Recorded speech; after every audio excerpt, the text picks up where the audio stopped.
Assalamualaikum Ananda Solihah. Baiklah Ananda yang solihah, sebelum kita belajar, mari kita berdoa terlebih dahulu. Berdoa dimulai. Baiklah Ananda Solihah, mari kita simak materi hari ini.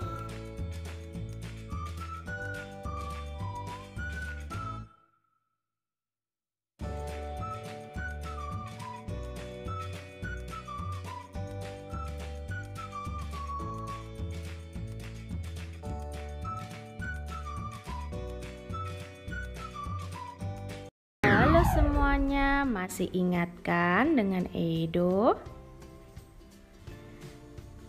Edo melihat seekor siput yang sedang berjalan perlahan di bawah kandang kelinci. Kelinci dan siput sama-sama hewan, tetapi mengapa gerakannya berbeda?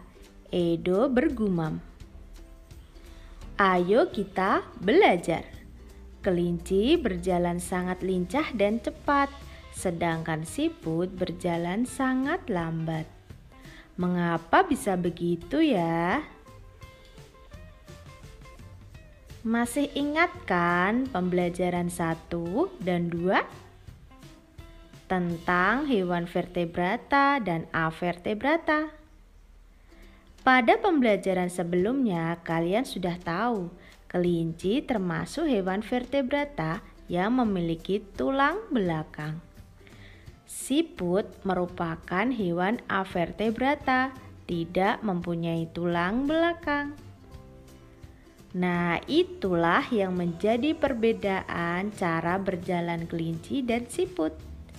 Coba kalian perhatikan tabel karakteristik perbedaan kelinci, siput, buaya, dan nyamuk berikut.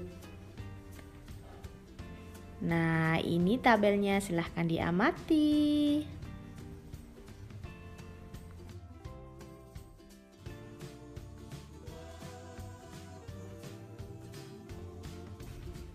Kalian sudah mengamati tabel perbedaan kelinci, siput, buaya, dan nyamuk. Lalu, apa kesimpulan yang bisa kalian dapatkan? Ya, kelinci dan buaya termasuk vertebrata. Sedangkan untuk siput dan nyamuk termasuk avertebrata atau nama lain invertebrata. Adapun ciri-ciri hewan avertebrata, yang pertama, biasanya susunan sarafnya berada di perut. 2. Memiliki rangka luar. 3. Otaknya tidak terlindungi oleh rangka. Siput mempunyai organ gerak perut. Otot-otot di perutnya berfungsi mengangkat dan menggerakkan tubuh ke depan. Perut siput berbentuk pipih dan lebar, memiliki banyak kelenjar lendir. Lendir berguna untuk melindungi tubuhnya dan mempermudah bergerak. Ayo simak tabel hewan avertebrata berikut. Nah, ada belalang, cacing, dan juga ubur-ubur.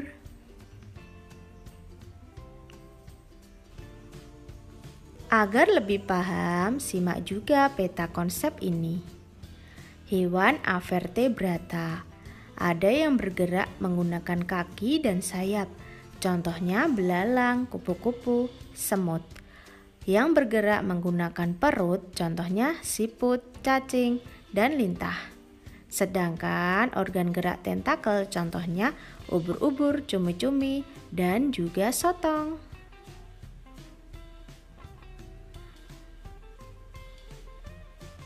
Tugas 1, membuat model sederhana hewan avertebrata. Bahannya plastisin. Pertama, buat bentuk memanjang. Ini sebagai cangkang. Yang kedua, gulung plastisin yang sudah dibentuk tadi. Nah, seperti gambar sudah membentuk cangkang ya. Yang ketiga, buat perut siput. Kalian buat lagi dengan plastisin beda warna, seperti gambar. Buat kepala siput, caranya membentuk bulatan kecil lalu ditempelkan di ujung perut plastisin. Kemudian tempelkan cangkang siput tadi dengan perut siput. Kalian buat mata siput dan antenanya juga ya. Nah, tempelkan mata dan antena pada kepala siput. Nah, sudah jadi. Ayo kita baca teks cerita pada halaman 44. Tentukan ide pokok setiap paragraf. Siput bukan hewan lemah. Paragraf 1. Siput menurut sebagian orang dianggap sebagai hewan yang lamban dan menjijikkan. Bahkan karena gerakannya yang lamban, tidak jarang orang membanding-bandingkannya dengan kelinci. Siput juga dianggap menjijikkan karena tubuhnya yang penuh lendir. Coba kalian tentukan ide pokok dari paragraf tersebut. Ya, betul. Coba kalian lihat kata lamban dan menjijikkan.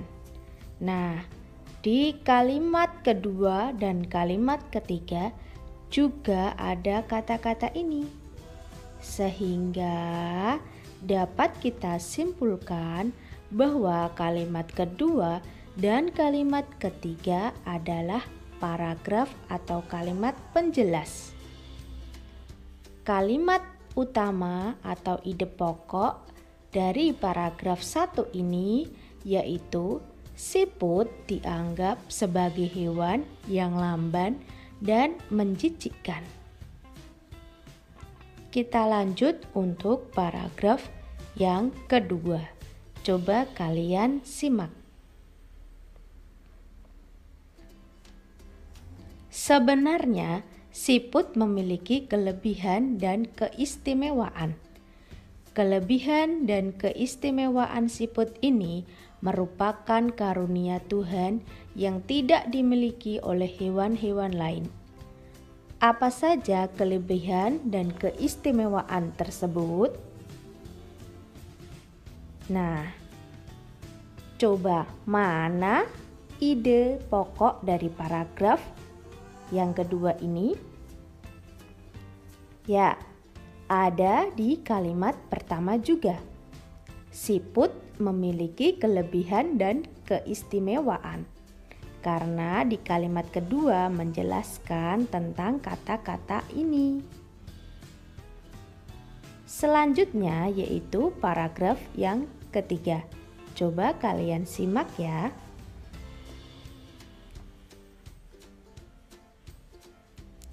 Siput merupakan hewan yang berjasa dalam penguraian serpihan daun-daunan. Kenapa berjasa? Karena siput memakan daun-daunan dan menjadikannya bagian-bagian yang kecil atau serpihan, sehingga mudah untuk diuraikan oleh bakteri pengurai.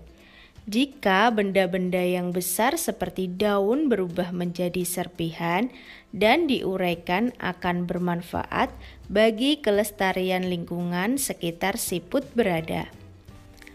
Hasil penguraian yang diawali oleh siput itu akan berfungsi menjadi pupuk alami, sehingga tanah pun menjadi subur. Kalimat utama pada paragraf ketiga ini juga terletak di awal kalimat. Selanjutnya paragraf keempat. Siput adalah sang pengembara yang mandiri. Meskipun siput berjalan lamban, namun siput memiliki stamina yang sangat bagus. Daerah pengembaraan siput pun sangat luas. Pengembaraan siput dimulai sejak siput menetas. Setelah menetas, siput langsung mandiri. Siput tidak lagi terikat dan bergantung pada induknya. Paragraf keempat ini untuk ide pokoknya juga terletak di awal kalimat, yaitu siput adalah sang pengembara yang mandiri. Paragraf kelima. Nah, anak-anak, coba kalian tentukan sendiri ide pokok dari paragraf yang kelima. Setelah ketemu, kalian bisa mencocokkan dengan guru kalian masing-masing. Paragraf ke-6 atau yang terakhir. Nah, di sini coba kalian tentukan sendiri lagi mana yang menjadi kalimat utama dari paragraf ini.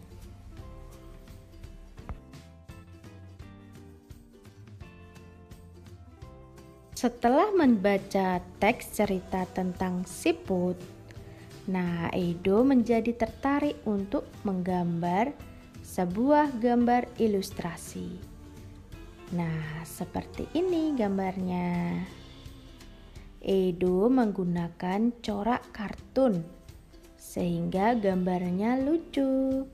Nah, apa itu corak gambar ilustrasi? 1. Realis. Gambar dibuat seperti keadaan aslinya, baik bentuk, ukuran, dan tata letaknya. Contohnya yaitu kapal dilanda badai oleh Raden Saleh. Kedua, karikatur. Gambar yang melebih-lebihkan atau mengubah dari objek aslinya. Gambar karikatur menyajikan objek dengan karakter yang lucu dan aneh. Contohnya ini. Ketiga, kartun. Gambar yang berfungsi untuk menghibur atau berisikan humor.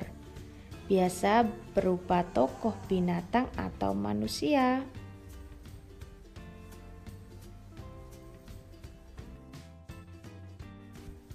Yang keempat atau yang terakhir yaitu dekoratif. Dekoratif adalah gambar yang disajikan dengan mengubah bentuk objek aslinya, namun tanpa menghilangkan ciri-ciri khasnya. Seperti ini contohnya.